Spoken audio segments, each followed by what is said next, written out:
नमस्कार दोस्तों, आप देख रहे हैं महानगर समाचार। मैं हूं अशोक निगम। आइए देखते हैं आज की ताजा खबर। 9 वचनों को भूलकर उद्घाटन का फीता काट रही हैं विधायक जैन गीता।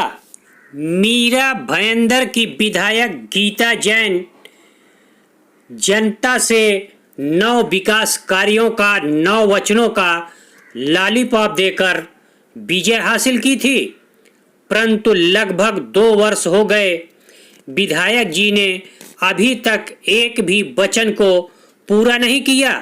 लेकिन सोशल मीडिया पर दिखने के होड़ में वे सबसे आगे दिखाई दे रही हैं। विगत दिनों उत्तन में गणेश विसर्जन के लिए अस्थाई पुल के लोकार्पण करते हुए वे दिखाई दी, जो इन दिनों विवाद का विषय बना हुआ है, क्योंकि एक पुल का 2 बार उद्घाटन का फीता काटा गया।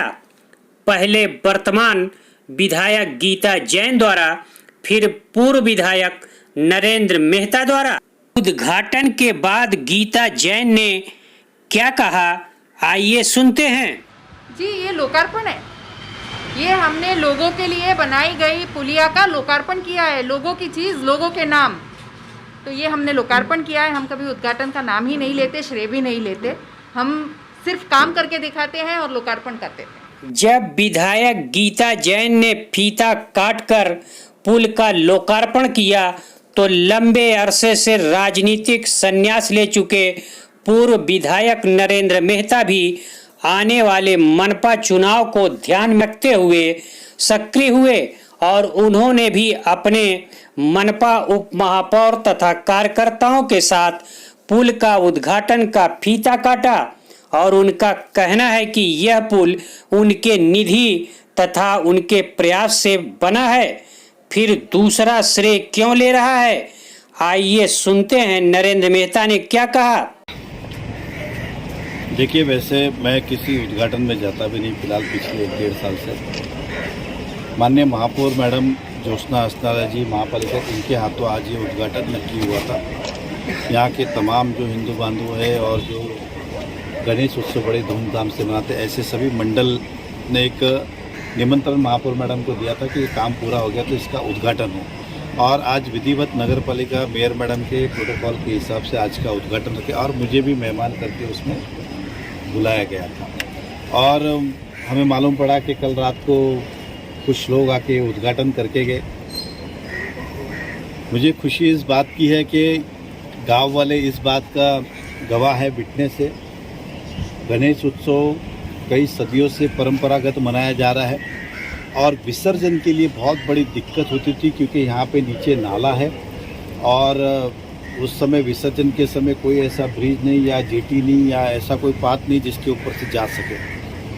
और जब इसे कहा गया कि बनाया जाए, तो सबसे पहले मैंने ही अपना एमएलए फंड दिया था 15 लाख रुपए। लेकिन बाद में जब काम को एस्टिमेट करने गए हम, तो गांव वाले की डिमांड थी कि इसको और चौड़ा किया जाए। उसके बाद फिर मैंने तभी नगर पालिका से 56 लाख रुपए की निधि देके इस काम को किया। ये 12 साल से डिमांड थी क्योंकि इसको बनाने के लिए कभी कोई कहता है कि मैरीटाइम बोर्ड की परमिशन नहीं, तो कोई कहता है CRZ की परमिशन नहीं। हमने कहा था इतने सारे काम शहर में हो रहे हैं, तो अच्छे काम हो रहा है, तो उसमें जितनी परमिशन है सभी ऑफिसर से बात करेंगे और करके लेंगे। और हिम्मत के साथ ये काम हुआ है। नियमों का पालन करते करते ये काम होता ही नहीं, लेकिन एक किसी ने हिम्मत की हमने और बोला करो, जो होगा देखा जाएगा। और इस काम का भूमि पूजन जो है मेरे ही हाथों आज से ठीक 1.5 साल पहले हुआ था और सभी गांव वाले यहाँ पे उपस्थित हैं। अब उन्होंने कल जब उद्घाटन किया तो मुझे उस बात की नहीं, क्योंकि गणेश उत्सव ऐसा त्यौहार है, गणपति जी कोई भी बिठाए, विसर्जन में बाराती और नाचने वाले तो वैसे भी आते हैं। तो मैं जब गणपति लाता हूँ तो विसर्जन करने सब लोग जाते हैं। इसका मतलब ये थोड़ी कि गणपति बापा उसके घर में आए थे, गणपति बापा तो उसी के घर में आए थे। तो उनका स्वागत है उनका भी कि वो विसर्जन में शामिल हुए इस काम के लिए। अब सवाल यह है कि 2 लोगों द्वारा एक ही पुल का उद्घाटन को देखकर तो यही लगता है कि आने वाले समय में ऐसा श्रेय लेने की होड़ और देखने को मिलेगा। लेकिन वर्तमान विधायक गीता जैन को जहां जनता को दिए गए अपने वचनों को पूरा करने में सक्रिय होना चाहिए था, परंतु वे श्रेय की होड़ में लगी हैं। वहीं मेहता को भी इस वर्तमान कोरोना जैसी महामारी में मानवता की सेवा करनी चाहिए थी, तो वे श्रेय लेने की होड़ में अपना समय बर्बाद कर रहे हैं। शायद नेता सोचते हैं कि जनता कुछ नहीं जानती, लेकिन ये जनता है सब जानती है।